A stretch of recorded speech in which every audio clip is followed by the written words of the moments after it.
Ապրիլին դիմել եմ Ալեն Սիմոնյանի կարգապահական պատասխանատվության ենթարկելու հարցով, այդ ճանճին խնդրում եմ Թարեկ։ Այո։ Եվ հարցը չի քվեարկվել եւ հարցը չի քննարկվել մինչեւ սեպտեմբեր ամիսը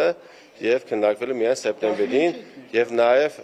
անդրադառնամ այդ կետին Կուսակցության հաղորդագրության մեջ տարածված է նման միտք, որ Հայկ Սարգսյանը երկու անգամ հրավիրվել է, սակայն չի ներկայացել իր դիմաց դիմումի քննության համար, ասեմ, որ դա այդպես չէ, ես մեր կուսակցությանը խնդրել եմ, որպեսզի այդ մասը խմբագրեն, քանի որ ինձ որևէ մեկը չի հրավիրել, անգամ ասեմ ավելին, ես եմ դիմել մեր կուսակցականներին, որպեսզի հարցը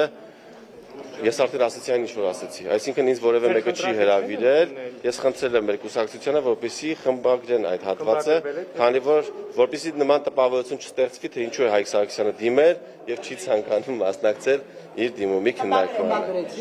Ցավոք, այս պահին ես տեղեկություն չունեմ, ոնց որ ոչ։